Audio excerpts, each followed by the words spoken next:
세상에 떠도는 기묘한 괴담들.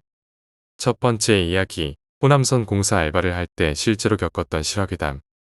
2002년 초여름, 군에 가기 전 부모님께 조금이라도 도움을 드리고 싶어서 고수익 알바를 찾고 있었다. 그러던 중 철도 노선 공사 사무실에서 일하던 선배가 단기 철도 공사 일자리가 있다며 소개를 해주었다. 일자리는 호남선 철도 공사 현장이었고 전라도 쪽이라 경상도 사람인 내가 가면 힘들 수 있다는 이야기를 들었지만 나는 그런 편견은 신경 쓰지 않았다. 하루에 11만원 정도 벌 수 있고 야간 잔업이 있으면 16만원에서 18만원까지도 받을 수 있었다. 특히 이 선배는 졸업 전까지 나와 친하게 지냈던 누나였기에 오랜만에 보고 싶기도 해서 일단 집을 나섰다. 약속된 날 역에 도착하니 누나가 쉬는 날이라며 마중을 나왔다. 현장에 도착해 팀장이라는 사람에게 인사를 했다.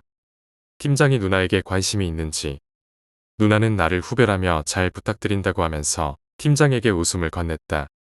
팀장은 반갑게 나를 맞이하며 어깨동무를 하고 담배까지 주었다. 누나가 은근히 교묘하게 사람을 다루는 걸 보며 나는 웃었다. 모텔방 배정을 받고 방에 들어가니 아무도 없었다. 누나와 오랜만에 만나 이런저런 이야기를 나누다가 방 안에서 TV를 켜놓고 멍하니 시간을 보내고 있었다. 이윽고 퇴근 시간이 되었는지 모텔 복도에서 워커 소리가 울렸다. 방 문이 열리고 50대쯤 되어 보이는 아저씨가 들어왔다. 그는 구석에 가방을 던지며 나를 훑어본 뒤 밥 먹으러 가자고 따라오라고 했다.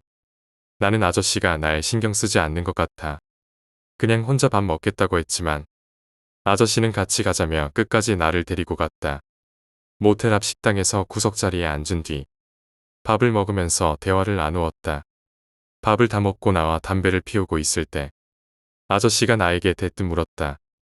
너 돈 좀 있냐? 나는 어리둥절해서 대답했다. 여비로 조금 챙겨왔지만 많이는 없다고 했다. 그러자 아저씨는 월급날 갚겠다며 20만원만 빌려달라고 했다. 나는 속으로 이 아저씨가 나를 호구로 보나 싶었지만 막말로 도망가도 하루면 벌 수 있는 돈이니 어색하게 지내기 싫어서 20만원을 빌려줬다. 돈을 받은 아저씨는 다음 날 일이 없으니 따라오라며 조그만 주점으로 나를 데리고 갔다. 가게는 작고 허름했는데 상호가 태평양 미시타운이었다. 양주 2병과 과일, 오징어가 나오고 여성 2명이 들어왔다. 한 명은 거의 할머니였고 다른 한 명은 모 관절이에 상처가 있는 20대 중후반쯤 되어 보이는 여성이었다. 아저씨는 말을 거의 하지 않고 술만 마셨다. 그러다 나에게 묻기를 옆에 앉은 내가 내 스타일이냐? 어때? 나는 당황해서 대답했다. 아니요, 괜찮습니다. 그러자 아저씨는 웃으며 말했다. 내가 앉은 애가 내 딸이다. 나는 너무 놀라서 말을 잇지 못했다. 딸을 파는 사람을 처음 본 것이었다. 아저씨는 자신이 중국에서 깡패 생활을 했고 딸이 병에 걸려 한국으로 도망쳐 왔다는 이야기를 들려주었다. 아저씨는 딸과 함께 돈을 벌기 위해 여기까지 왔다고 했다. 나는 더 이상 할 말이 없어서 그날 대화를 마무리하고 방으로 돌아갔다. 그 뒤로 한 달 정도 공사 현장에서 일하며 아저씨와 친해졌고 아저씨 딸과도 인사를 나누게 되었다. 아저씨 딸은 효녀였다. 야간 작업을 할 때면 현장에 저녁 도시락과 맥주 한 캔을 챙겨다 놓고 갔다. 어느 날 현장에는 신호수라는 역할을 맡은 사람이 있었다. 기차가 지나갈 때 작업자들에게 알려주는 역할이었다. 그날도 어김없이 신호수는 기차가 오고 있음을 알려주었고 작업자들은 철로에서 피했다. 그런데 아저씨의 딸이 도시락을 가져오다가 기차에 치여 하반신이 갈려 죽는 사고가 일어났다. 그날 밤 아저씨는 방에 있던 짐을 챙겨 떠나며 작은 가방 하나를 남기고 갔다. 가방 안에는 찬빛과 딸의 사진 몇 장이 들어 있었다. 나는 아저씨가 다시 찾으러 오지 않을까 싶어 가방을 방 한쪽에 두었지만 며칠이 지나도록 돌아오지 않았다. 2달쯤 지나던 어느 날 식당에서 저녁을 먹고 있는데 모텔 청소 아줌마가 말을 걸어왔다. 아까 청소하는데 여자친구가 방 입구를 몇 번 왔다 갔다 하더니 가버렸다고 했다. 나는 여자친구가 없었기에 농담하지 말라고 웃으며 넘겼다. 하지만 아줌마는 정색하며 말했다. 정말이야. 복도 끝에서 청소하다가 뭐가 움직이는 걸 보고 슬쩍 봤는데 모퉁이 돌아가면서 몇 번 왔다 갔다 하더라고. 나는 그저 이상한 기분이 들었지만 그날 밤은 아무 일 없을 거라고 생각하고 잠에 들었다. 하지만 밤중에 목이 말라서 눈을 떴을 때 방 안에서 가방 지퍼를 여닫는 소리가 들렸다. 나는 아저씨가 가방을 찾으러 온 줄 알고 반가운 마음에 일어나려 했지만 몸이 도저히 움직이지 않았다. 명치 아래로 너덜너덜한 여자가 구부정하게 앉아 가방을 여닫고 있었다. 그 모습에 내 몸은 굳어버렸다. 그 여자는 거울 속에서 나를 보고 있었다. 그리고 그 여자는 바로 죽은 아저씨의 딸이었다. 그녀의 눈은 어둠보다 더 시커먼 색으로 변해 나를 응시하고 있었다. 나는 온몸에 식은땀이 흘렀고 잠시 후 정신을 잃고 기절했다. 다음 날 감기 몸살이 심하게 와서 일을 쉬고 다른 모텔로 옮겼다. 그 후 더 이상 그 방으로 돌아가지 않았다. 귀신이 존재한다면 아저씨의 딸이 아닐까 하는 생각이 지금도 든다. 두 번째 이야기, 일본의 귀신 나오는 터널. 일본에서 가장 유명한 고스트 스팟 중 한 곳이 구 이누나키 터널이다. 현재는 구 이누나키 터널과 신 이누나키 터널로 나뉘며 이 터널은 후쿠오카현 미야와카시와 카스야군 히사야마마치 사이에 위치해 있다. 구 이누나키 터널은 1926년에 개통되었으나 1994년에 폐쇄되었고 신 이누나키 터널은 1975년에 개통되어 현재까지 사용 중이다. 한국어로 꽤 울음소리를 뜻하는 견명 터널로도 불린다. 이누나키 터널과 관련된 괴담은 일본에서 매우 유명하다. 특히 귀신이 나온다는 구 이누나키 터널은 심령 체험을 하러 갔다가 끔찍한 경험을 했다는 이야기가 많다. 현재 구 이누나키 터널은 완전히 폐쇄된 상태이다. 구 이누나키 터널로 가는 길은 철제 펜스로 막혀 있으며 터널 입구는 콘크리트 블록으로 봉쇄되었다. 무단으로 들어가면 법적 처벌을 받을 수 있다. 구 이누나키 터널이 폐쇄된 이유는 여러 가지가 있다. 들어가는 도로의 폭이 좁고 급커브가 많아 통행이 불편했다. 근처 지역에서 절벽 붕괴의 위험성이 발견되었다. 터널 부근에서 불법으로 쓰레기를 버리는 행위가 잦았다. 폭주족들의 집합 장소로 악용되었다. 잦은 교통사고와 1988년에 발생한 이누나키 터널 살인 사건 때문이다. 원래 이누나키 터널 부근은 천년 전 슈겐도라는 일본 종교단체의 수행장이었다. 그래서 영적 존재들이 많이 모여든다고 전해진다. 1988년 12월 7일 후쿠오카현 미야와카시 이누나키 지구의 이누나키 터널에서 한 구의 사체가 발견되었다. 피해자는 우메야마 코이치로라는 20세의 젊은 청년이었다. 발견 당시 시체는 새까맣게 타버린 상태였다. 경찰은 조사 끝에 인근에 있던 16세에서 19세 사이의 불량소년 5명을 붙잡았다. 이들은 우미야마 코이치로에게 휘발유를 부어 방화해 살해했다고 진술했고 이후 살인과 감금 혐의로 체포되었다. 이 사건은 세상에 알려진 이누나키 터널 살인 사건이다. 이후 2000년 1월 이누나키 댐에서 여성 백골 시체가 발견되었고 2001년 2월 심령 체험을 하러 가던 10대 5명이 터널 앞에서 마주오던 트럭과 충돌해 4명이 사망하고 1명이 중상을 입는 사고가 발생했다. 이와 같은 사건들은 우메야마 코이치로의 원혼이 악귀가 되어 복수를 한 것이라는 소문이 돌았다. 신 이누나키 터널에서도 기이한 일이 일어났다. 몇십 년 무사고였던 베스트 드라이버가 멈춤 신호에 차를 멈추려 했지만 브레이크가 말을 듣지 않아 사고를 냈다는 것이다. 그 운전자는 브레이크가 이유 없이 말을 듣지 않았다. 이 길로는 2번 다시 다니지 않겠다. 라고 말했다고 전해진다. 구 이누나키 터널에 들어가면 이상한 낙서들로 가득 차 있다. 밤에 울음소리나 비명소리를 들은 사람이 많다. 하지만 이 터널에서 나타나는 귀신은 대부분 한국인이라고 한다. 실제로 이곳에서 심령 현상을 목격한 사람들은 이곳에 출몰하는 귀신들이 일본 귀신이 아니라고 말한다. 구 이누나키 터널은 태평양 전쟁 당시 방공호로 사용된 터널이었다. 방공호란 적의 항공기 공습이나 대포, 미사일 등의 공격을 피하기 위해 땅속에 파놓은 굴이나 구덩이를 말한다. 이곳에서 강제로 동원된 조선인과 중국인 노동자들이 강제 노역을 하다 사망한 것으로 알려져 있다. 심지어 죽은 조선인들을 시멘트 벽 속에 넣고 매장했다는 이야기까지 전해진다. 이런 역사적 배경 때문에 구 이누나키 터널에서 목격된 귀신들이 한국인이라는 말이 나오는 것이다. 심령 현상을 목격한 사람들은 귀신이 일본어가 아닌 한국어로 흐느끼는 소리를 냈다고 증언했다. 또한 터널 깊숙한 곳에는 한국말로 새겨진 노동자들의 발자취가 남아있다고 전해진다.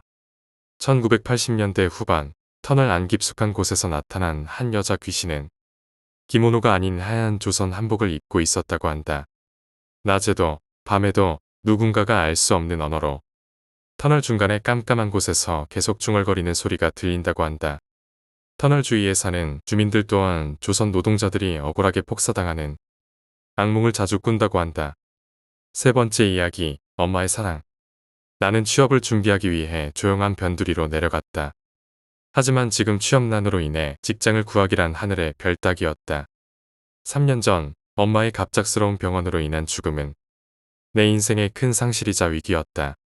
가족이라고는 아빠와 근처에 사는 친척 고모뿐이었다. 나는 마음을 다잡고 열심히 공부했지만 매번 실패를 맛보았고 벌써 2년의 시간이 흘렀다. 엄마의 제삿날 아빠에게 전화가 왔다. 딸, 공부하느라 힘들지? 여긴 걱정하지 마. 엄마 제사는 우리끼리 지낼 테니 이번엔 내려오지 마. 나는 아빠와 어느 정도 통화하고 전화를 끊었다. 엄마가 살아 있었다면 얼마나 좋을까. 나는 혼자 울먹이며 다시 이를 악물고 도서관으로 향했다. 어두운 밤늦게까지 공부하고 버스를 타기 위해 정류장으로 갔다. 그런데 갑자기 도서관에 두고 온 물건이 생각나서 허둥지둥 되돌아가 가방을 챙겼다. 그리고 다시 정류장으로 뛰기 시작했다. 버스를 놓치면 안 되는데 저 멀리 막차 버스에 불빛이 보였다. 뛰어가면 충분히 탈 수 있는 거리였다. 더 힘을 내어 달리던 순간 무언가에 발목이 걸려 넘어졌다.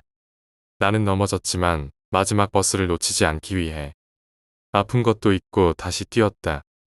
하지만 버스는 무심하게도 나를 두고 떠나버렸다.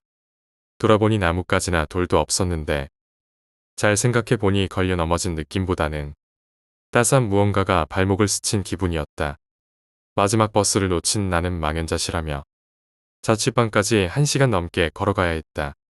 그렇게 힘없이 터덜터덜 걷고 있을 때 뒤에서 기적처럼 마지막 버스가 나타났다. 기사님이 날 발견했는지 내 옆에 멈췄다. 나는 정말 기뻐서 얼른 버스를 탔다. 막차라 그런지 버스 안에는 사람들이 거의 없었다. 모두 피곤한 듯 잠들어 있었다. 자취방 정류장에 도착한 나는 기사님에게 감사 인사를 하려 했다. 아저씨, 정말 감사합니다. 그런데 나를 쳐다보던 기사님의 얼굴엔 눈, 코, 입이 없었다. 마치 달걀 귀신 같았다. 나는 너무 놀라 뒤로 넘어졌고 버스는 바로 떠났다. 다리를 꼬집어 보았지만 꿈은 아니었다. 피곤해서 헛것을 보았다고 대수롭지 않게 넘겼다. 다음 날 아빠와 고모에게서 다급한 전화를 받았다. 너 괜찮니? 무사하지? 정말 다행이다. 나는 영문을 몰라 당황했다. 고모가 설명해 주길. 뉴스에서 내가 자취하고 공부하던 경로의 막차 마을버스가 전복 사고를 당해 기사와 승객 전원이 사망했다는 소식을 보고 전화를 한 것이었다. 나는 그들을 안심시키고 전화를 끊었다. 그럼 내가 어제 탄 마지막 버스는 뭐지? 떨리는 마음으로 버스 회사에 전화해 보았다. 사장이 전화를 받았다. 그 시간 이후로는 마지막 버스가 없었다고요. 나는 믿을 수 없어서 재차 확인했다. 정말이라니까요. 아가씨, 사고 난 버스 이후로는 우리 회사에서 그 시간에 보낸 버스는 없어요. 나는 전화를 끊고 나서야 깨달았다. 그리고 한없이 울음을 터뜨렸다. 내가 그때 넘어진 덕분에 마지막 버스를 타지 않았던 것이다. 만약 그때 넘어지지 않았더라면 나도 그 사고로 목숨을 잃었을 것이다. 그런데 그때 내 발목을 감싼 따스한 손길은 혹시 엄마의 손길이 아니었을까? 그리고 내가 탔던 그 의문의 버스는 버스 회사에서는 사고 난 마지막 버스가 끝이라고 말했다. 그 버스도 엄마가 보내준 것이 아닐까? 물론 증거도 없고 과학적인 설명도 되지 않는다. 하지만 나에게는 실제로 일어난 일이었다. 그해 나는 어렵게 좋은 직장을 구했고 엄마의 빈소를 찾아가 한없이 펑펑 울었다. 네 번째 이야기, 방을 구하러 다니다가 생겼던 일. 내가 원래 살던 곳은 지방의 작은 마을이었다. 고등학교를 졸업하자마자 창원에 있는 공장에 취직해 일하다가 군대를 갔다 왔다. 그리고 모아둔 돈을 가지고 작년에 서울로 올라왔다. 서울에 와도 딱히 할 일은 없었지만 다시 공장에 들어가기는 싫었다. 그래서 서울에서 학교 다니는 동창 친구 집에 잠시 얹혀 살면서 집을 구하려 했다. 이 동창은 좀 특이한 친구였다. 우리 동네는 학교 인원수가 적어서 초, 중, 고를 거의 같이 다녔다. 이 친구가 서울 학교에 붙었다고 동네에 플래카드가 걸릴 정도였다. 그만큼 작은 시골 마을이었다. 이 친구의 집안 이야기를 하자면 그의 아버지는 목사였지만 원래 집안은 교회 집안이 아니었다. 그의 할머니는 동네에서 멸시받던 무당이었다고 들었다. 시골에서 무당은 천한 취급을 받았고 동네 어른들은 무당을 보면 존대하지 말고 하대하라고 하곤 했다. 이 친구의 아버지도 원래 귀신과 관련된 일이 있었던 것 같다. 그래서 박수가 되어야 한다는 이야기가 있었지만 어릴 때부터 어머니가 무시당하는 것을 보고 자란 아버지는 반발심으로 목사가 되었다고 했다. 이 친구도 특이했다. 귀신이 보이거나 하지는 않았지만 뭔가 이상한 느낌이 든다고 자주 말했다. 나는 초중고를 이 친구와 함께 다니면서 몇 번 이상한 경험을 한 적이 있었다. 그 이야기는 나중에 하고 일단 본론으로 돌아가서 집을 구하러 다니기 시작했다. 고시원은 도저히 못 살겠어서 피터팬 사이트에서 무보증 방을 찾았다. 방 주인이 올려둔 방이었는데 사진으로 보니 깔끔해 보였다. 2층이고 월세는 조금 비쌌지만 어떻게든 될 것 같았다. 방 주인에게 연락하니 저녁 8시쯤 집에 돌아온다고 해서 그 시간에 오라고 했다. 나는 서울 지리에 익숙하지 않아서 친구에게 같이 가자고 졸랐다. 친구는 짜증을 부리면서도 결국 같이 가주었다. 도봉산역에서 택시를 타고 방 주인이 말한 집 근처 PC방에서 시간을 때우다가 8시가 되어 연락이 오길 기다렸다. 버스 정류장에서 담배를 피우며 기다리던 중 마을버스가 도착했고 방 주인이 설명한 대로 파란 패딩을 입은 남자가 내렸다. 그때 친구가 갑자기 욕을 했다. 나는 친구가 왜 그러는지 궁금했지만 이미 방 주인이 다가오고 있었기 때문에 일단은 넘어갔다. 방 주인은 집을 빨리 나가야 해서인지 집 자랑을 하며 말을 많이 했다. 나는 적당히 맞장구 치며 방을 보러 가게 되었다. 집은 오래된 다가구 주택이었다. 2층 전체를 3칸으로 나눠 세를 주고 있었다. 집 앞에는 커다란 감나무가 있었다. 친구는 집 앞에서 갑자기 멈춰서더니 자기는 안 들어가겠다고 했다. 빨리 보고 나오라고 했다. 친구가 그러니까 나도 이상한 느낌이 들었다. 어릴 때부터 이 친구와 함께 겪었던 기묘한 일들이 떠올랐다. 그래서 왜 그러냐고 물었지만 친구는 방주인 눈치를 보며 별거 아니라고 했다. 나는 방주인을 따라 집 안으로 들어갔다. 마당을 지나 2층으로 올라가는 철계단을 걸었다. 계단은 발을 디딜 때마다 쿵쿵 소리가 났다. 방주인은 계속 집에 대한 이야기를 하며 열쇠로 문을 열고 안으로 들어갔다. 집 안은 사진보다는 좁았지만 깔끔했다. 나는 집 상태를 확인하고 창문을 열어보았다. 올라왔던 철계단이 보였다. 그때 열린 창문 너머로 텅텅텅 계단을 올라오는 소리가 들렸다. 나는 당연히 친구가 올라오는 줄 알고 창밖을 보았다. 하지만 아무도 없었다. 그 순간 등줄기가 서늘해졌다. 뭔가 있다는 느낌이 들었다. 방 주인은 계속 이야기를 하고 있었지만 나는 거의 듣지 못하고 있었다. 친구가 나에게 보낸 문자가 핸드폰에 도착해 있었다. 지금 당장 나와라. 친구는 나에게 성경 구절을 보내며 방 주인에게 인사하고 빨리 나오라고 했다. 나는 정말 소름이 끼쳐 방 주인에게 친구가 기다리니 빨리 나가야겠다고 말했다. 방 주인은 자꾸 붙잡으려 했지만 나는 죄송하다고 하며 서둘러 나왔다. 계단을 내려오는 동안 시간이 너무 길게 느껴졌다. 친구는 복도 끝에서 계속 기도문을 읊고 있었다. 나는 얼른 뛰어가 친구와 함께 도망치듯 집을 빠져나왔다. 도로로 나와 택시를 타고 친구 집으로 돌아가는 길. 방 주인이 연락달라는 문자를 보냈지만 나는 바로 차단했다.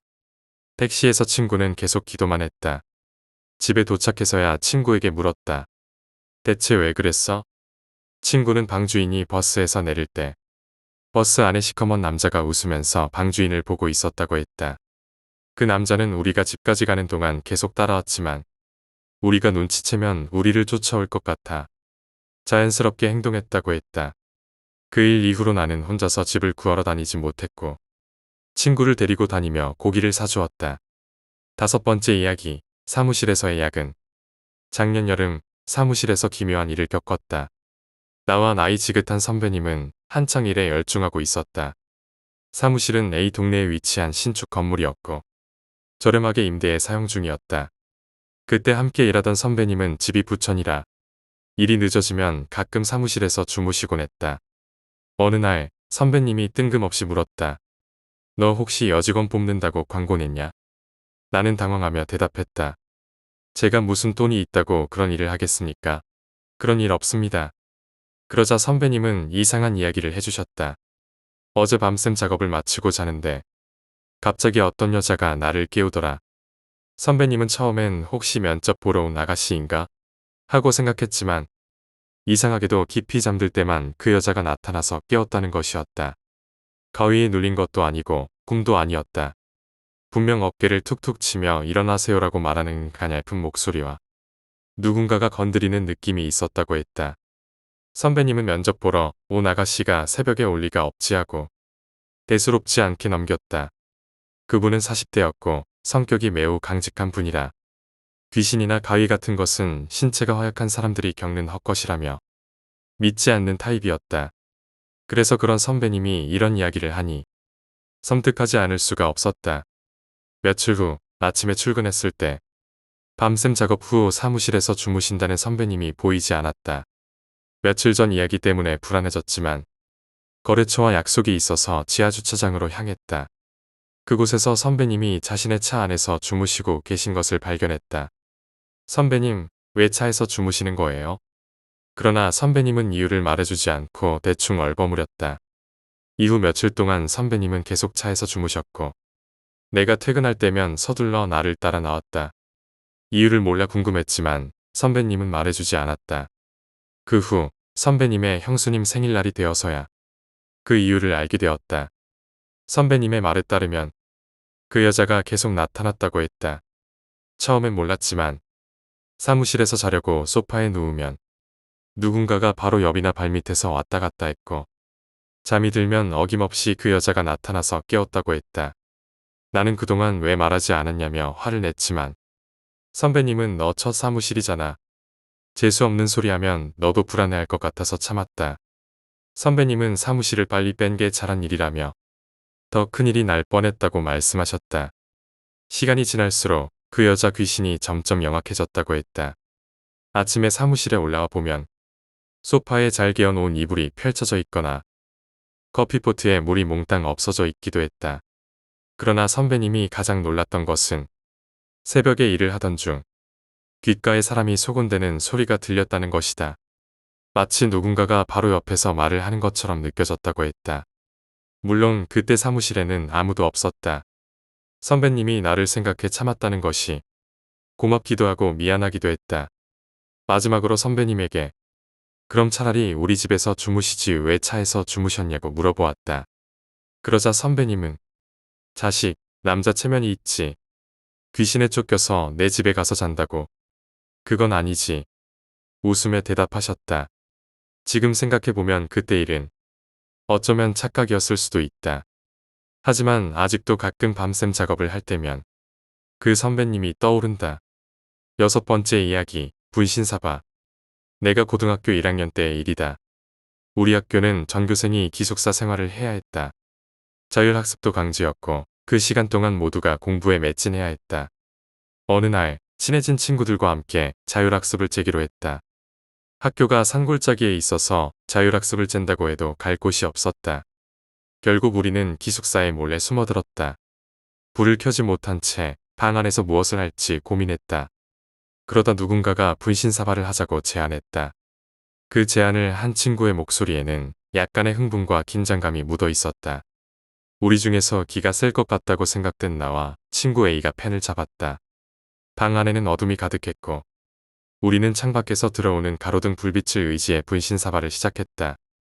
굴러다니던 연습장을 찢어 O와 X를 그려두고 모두가 빙 둘러 앉았다. 거짓말처럼 펜이 천천히 움직여 O로 향했다. 나는 순간 당황했고 A도 깜짝 놀랐다. 우리 둘 다 자기가 움직인 것이 아니라고 서로를 의심하며 부정했다. 하지만 분명 펜은 우리가 아닌 다른 무언가에 의해 움직이고 있었다. 친구들은 우리를 믿지 않는 눈치였다. 그래서 다음 질문을 던졌다.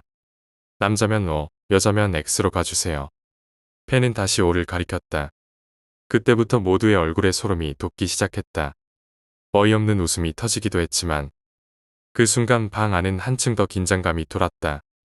우리 중에 싫어하는 사람이 있나요? 한 친구가 물었다.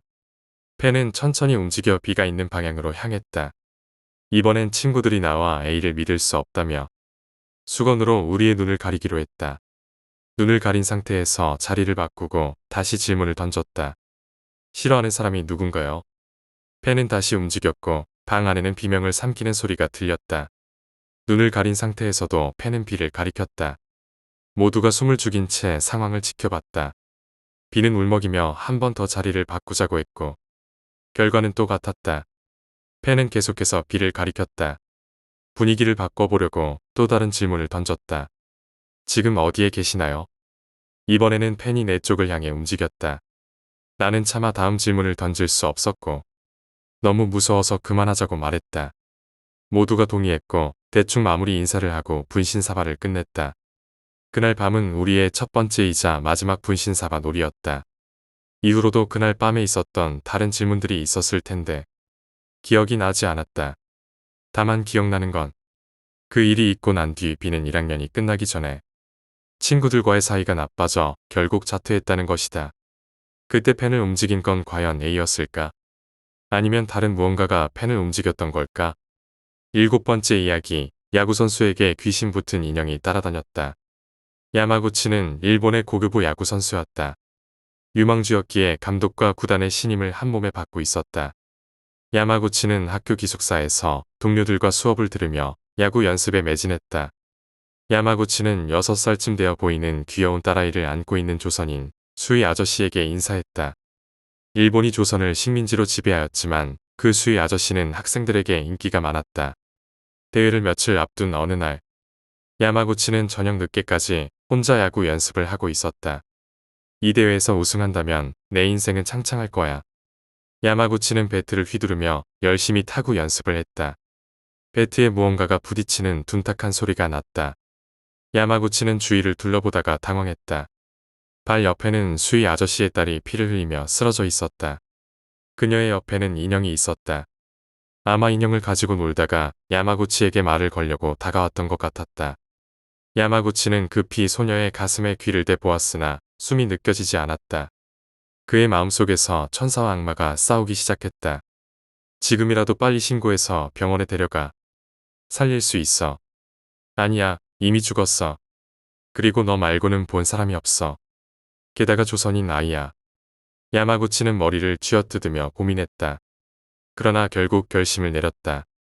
미안하다. 내 인생을 위해선 어쩔 수가 없구나. 야마구치는 소녀를 들어 학교에 있는 야외 재래식 화장실에 버렸다.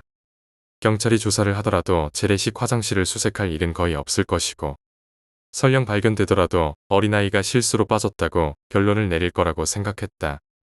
야마구치는 떨리는 마음으로 기숙사로 돌아와 잠을 이루지 못했다. 그날 이후 수희 아저씨는 딸의 실종 신고를 했고 경찰이 수색 작업에 들어갔다. 학교와 인근 지역을 뒤졌지만 딸은 찾을 수 없었다. 시간이 흐르자 수색은 중단되었고 상심한 수희 아저씨는 학교를 떠났다. 내 잘못이 아니야. 그건 사고였어. 야마구치는 죄책감을 느꼈지만 시간이 지나면 괜찮아질 거라고 생각했다. 시간이 흘러 대회를 며칠 앞둔 어느 날 야마구치와 동료들은 긴장을 풀겸 방에 모여 무서운 이야기를 나누었다. 다들 돌아가며 공포 이야기를 하며 즐거워했다. 복도에서 발자국 소리가 나더니 문을 두드리는 소리가 들렸다. 누구세요? 동료인 나카타가 문을 열었다. 그러나 복도에는 아무도 없었다. 뭐야, 누가 장난치나? 우리 모두 방에 있는데. 아냐, 아까 고로가 배고프다며 먹을 걸 사러 간다고 했잖아. 그런가? 고로 녀석 장난인가 보네. 그렇게 이야기를 나누며 즐겁게 놀던 중 또다시 발자국 소리와 함께 문을 두드리는 소리가 들렸다. 이번에는 야마구치가 문을 열었다. 역시 복도에는 아무도 없었다. 고로 장난 그만해. 그러나 복도는 고요했다. 하루키가 의아한 표정으로 말했다. 고로가 나간 지 얼마 되지 않았는데 벌써 왔을 리가 없잖아. 누가 잘못 찾아온 거겠지. 하던 이야기나 계속하자. 분위기가 약간 가라앉았지만 구단원들은 이야기를 이어갔다. 그러나 다시 한번 문을 두드리는 소리가 들렸다. 방 안에 모두가 동시에 침묵했다. 용감한 미스다가 야구 배트를 들고 문을 열었다. 하지만 복도에는 아무도 없었다. 몇몇은 불안한 표정을 지었다. 그때 또다시 노크 소리가 들렸다. 미스다는 조용히 하라고 손짓한 뒤 문고리를 잡고 복도를 내다보았다.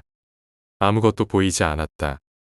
그러나 문 구멍을 통해 보이는 복도는 붉은 빛으로 물들어 있었다. 미스다는 갑자기 비명을 지르며 뒤로 넘어졌다. 이상한 눈알이 우리 방을 보고 있어. 모두 공포에 휩싸였다. 야마구치는 배트를 들고 용감하게 복도로 나섰다. 복도에는 아무도 없었지만 꺾이는 복도 끝에 아이의 형체가 보였다. 야마구치는 그 모습을 쫓기 시작했다. 그럴 리가 없어. 인형이 어떻게 움직이지? 아니야. 그때 그 인형이. 동료들은 야마구치를 말렸지만 그는 이미 이성을 잃고 있었다. 야마구치, 가지마.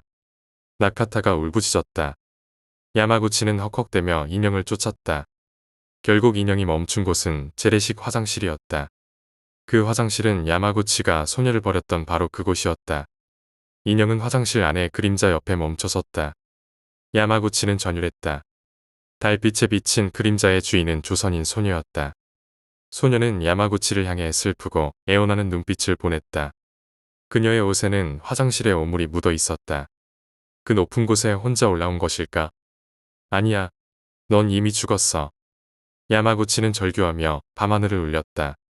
다음 날 학교에 경찰과 기자들이 몰려들었다.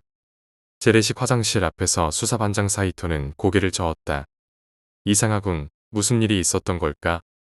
사이토의 발 옆에는 피투성이의 소녀가 누워 있었고 바로 그 옆에는 싸늘하게 식어버린 야마구치의 시체가 있었다.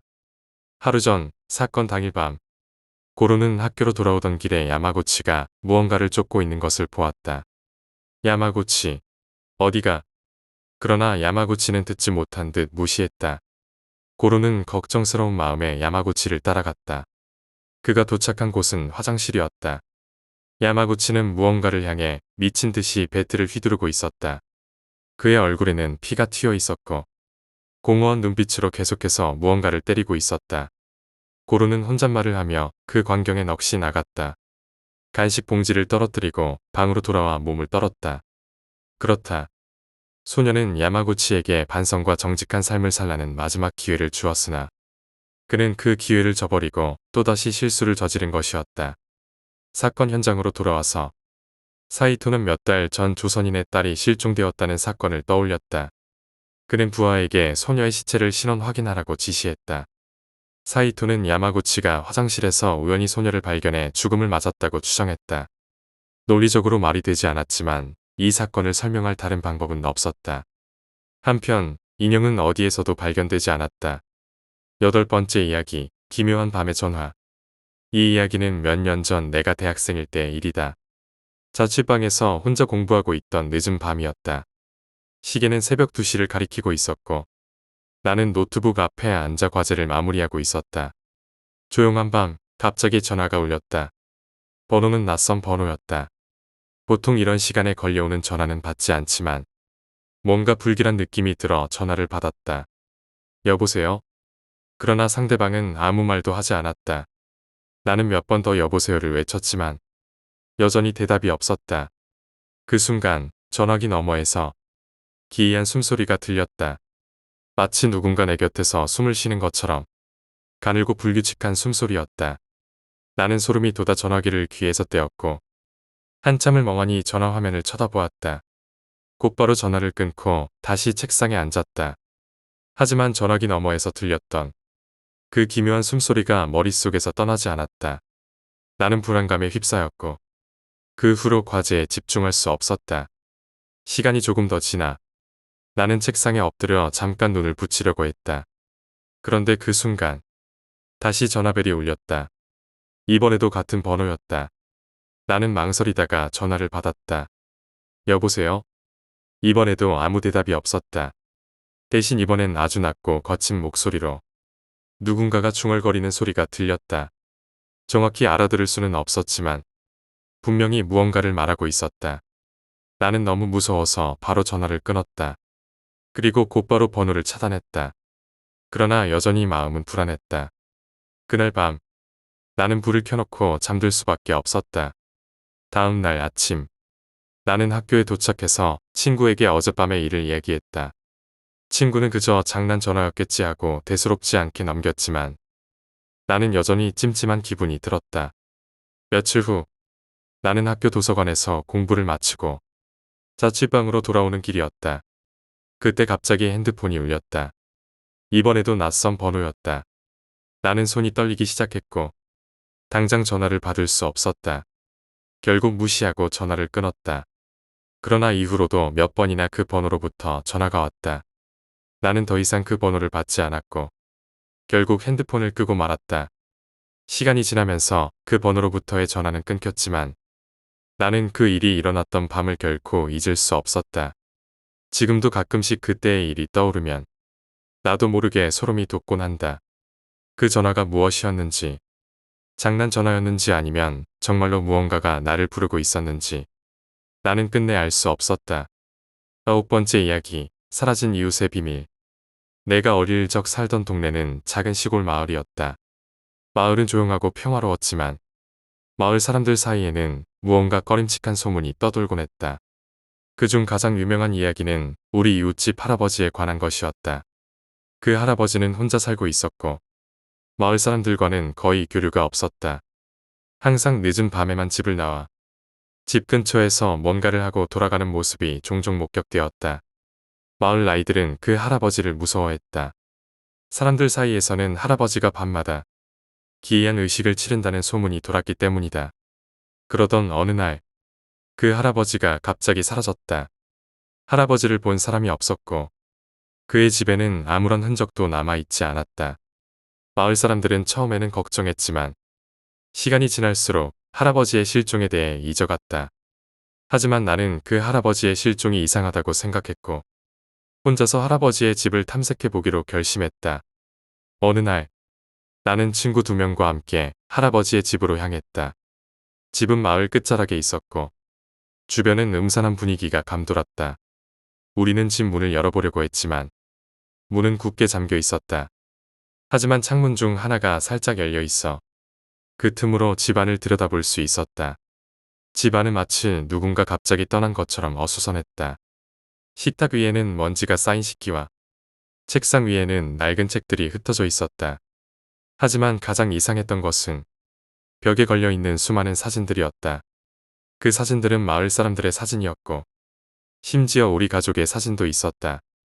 그 사진들은 무언가 의식을 치른 것처럼 하나같이 빨간 줄로 이리저리 연결되어 있었다. 우리는 너무 놀라서 도망치듯 할아버지의 집을 빠져나왔다. 그 후로 우리는 할아버지의 집 근처에도 가지 않았다. 마을 사람들에게 이 사실을 말할까 고민했지만 아무도 믿어주지 않을 것 같아서 그 이야기는 묻어두기로 했다. 시간이 지나면서 우리는 그 일을 잊어갔다. 하지만 가끔 그때의 일이 떠오를 때면 소름이 돋고 할아버지가 사라진 이유가 궁금해지곤 했다. 그리고 몇 년 후, 내가 고등학생이 되었을 때였다. 어느 날 갑자기 그 할아버지가 마을에 다시 나타났다는 소문이 돌기 시작했다. 나는 그 이야기를 듣고 불길한 예감이 들었다. 그리고 할아버지가 사라졌던 그 집으로 다시 발걸음을 옮겼다. 마을 사람들 모두가 그 집을 멀리했지만 나는 할아버지를 만나보고 싶었다. 집 앞에 도착하자 나는 문이 반쯤 열려있는 것을 보았다. 안에서 희미한 불빛이 새어나오고 있었다. 나는 천천히 문을 열고 집 안으로 들어갔다. 그리고 그곳에서 나는 몇 년 전과 똑같은 모습의 할아버지를 마주쳤다. 할아버지는 나를 보며 조용히 웃고 있었다. 오랜만이구나. 할아버지의 목소리는 낮고 차분했다.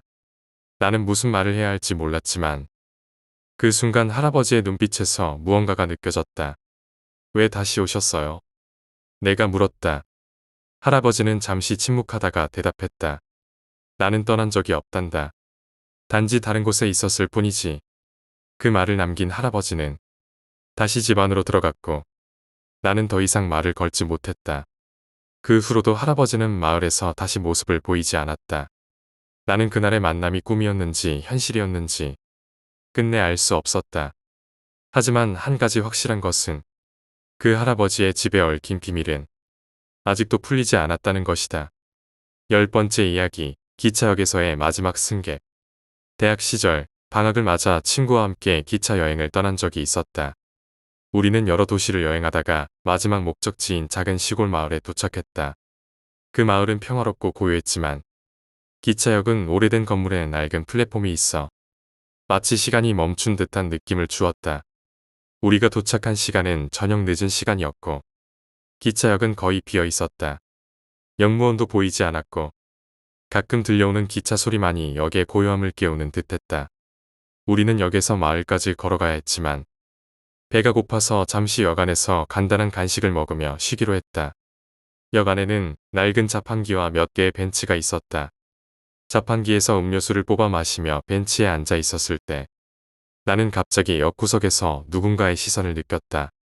처음에는 착각이라고 생각했지만 몇 번이나 그 느낌이 사라지지 않아 나는 친구에게 조심스럽게 말했다.